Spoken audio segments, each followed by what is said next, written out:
রহমানির রহিম। আমি আজকে পাসপোর্ট অফিসে গেলাম। পাসপোর্ট অফিসের একটা বিষয় শেয়ার করতেছি। পাসপোর্ট অফিসে এখনও দোসর বা বিভিন্ন যেগুলা দোসরের আমলে যে বিভিন্ন দুর্নীতিবাজ করাপ্টেড এখনও দূর হয় নাই। কিছু অংশ ভালো আছে, বেশি অঙ্ককে এখনও নষ্ট। এই নষ্টগুলো যেন অতি তাড়াতাড়ি কেন এখান থেকে কি করে চাকরিচ্যুত করি, তাদেরকে যেন সঠিক লোক বা দেশপ্রেম লোকগুলো এখানে নিয়োজিত করা হোক। তাই আমি দেখলাম এখানে প্যান কম বা মানুষ বেশি, বিভিন্ন কাউন্টার বন্ধ, জনবল অত্যন্ত কম। তো এদিকে লক্ষ্য রাখে আপনারা জনবল বাড়াইতে হবে, দেশপ্রেম লোকগুলো নিয়োজিত করতে হবে। আর কিন্তু প্রত্যেকটা জায়গা জবাবদিহিতার ভিতরে আনার জন্য মনিটরিং টিম থাকতে হবে। কারণ পাসপোর্ট এমন একটা প্রতিষ্ঠান, এটা রাষ্ট্রের সবচেয়ে ইম্পর্টেন্ট একটা গুরুত্বপূর্ণ একটা সেবামূলক প্রতিষ্ঠান। সে জায়গার যদি কোনো হেলেডেলা হয়, এটা জাতির জন্য কখনো কিন্তু কি শুভকার কিছু না।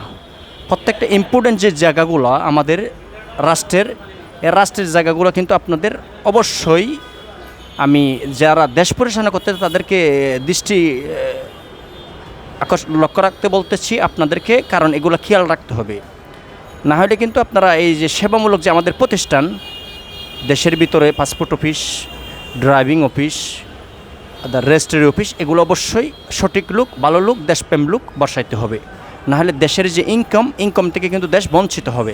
মানুষ যদি কষ্ট পাইলে পাসপোর্ট করতে না গেলে দেশের জন্য, রাষ্ট্রের জন্য ক্ষতি হবে। যত বেশি লোক পাসপোর্ট করবে, দেশ ভ্রমণ করবে, তত বেশি সরকার, রাষ্ট্রে উপকৃত হবে। এই টাকা দিয়ে দেশের জাতির কল্যাণে কাজে লাগাইতে পারবে, মানুষ সচেতন হবে। আর বিদেশের যে এমবেসি আমাদের, এখানেও দেশপ্রেম লোকগুলো অবশ্যই নিয়োজিত করতে হবে। আমি আমার কাছে সৌদি আরব, দুবাই, কাতার থেকে বিভিন্ন নিউজ আসতেছে, বিভিন্ন লোকজন আমার ইমেল করতেছে। এখনও কিন্তু এখানে গেলে দালাল ছাড়া কোনো কাজ হয় না, সঠিক সেবা কেউ পাচ্ছে না, বিভিন্ন ধরনের হ্যারাসমেন্ট। অনেক লোক আছে আমাদের প্রবাসী ভাই বোনরা, ওনারা ফর্ম টরম ইত্যাদি এগুলো ফিল আপ করা ওনারা তেমন জানে না। তো এগুলো কিন্তু যেগুলো দূতাবাসে এমবেসির লোক থাকবে, তারা নিজেরা জন্য এখানে লোক রাখি ফর্মগুলো ফিল আপ করে দেয়, যত ব্যাঙ্ক ড্রাফটগুলো তারা নিজেরা করে দেয়। আর যেগুলো জানে না সেগুলো যেন জানার ব্যবস্থা করে দিই। এগুলো করলে আমাদের দেশের প্রতি, রাষ্ট্রের প্রতি নাগরিকের কিন্তু সম্মানটা, দেশপ্রেমটা আরও বেড়ে যাবে।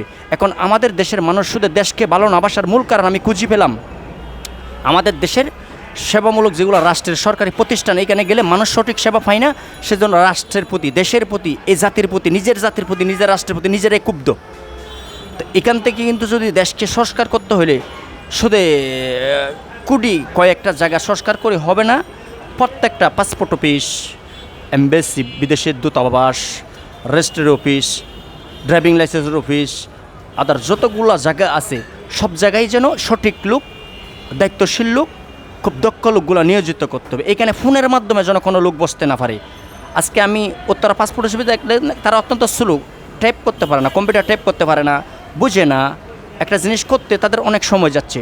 এখানে লোকগুলো বসাতে অনেক এক্সপার্ট, দুর্দান্ত প্রযুক্তির সম্বন্ধে তাদের নলেজ, আইডিয়া আছে, আর অত্যন্ত দেশ বা জাতির জন্য মায়া আছে। এই লোকগুলো বসাই দেবে, না হলে কিন্তু বেতন নেবে তারা, কিন্তু বলে মাস শেষ হবে, যেদিকে যাক রাষ্ট্র বাংলাদেশ, এটার দিকে তারা মনোযোগ দেবে। আসসালামু আলাইকুম, এবং শেষ।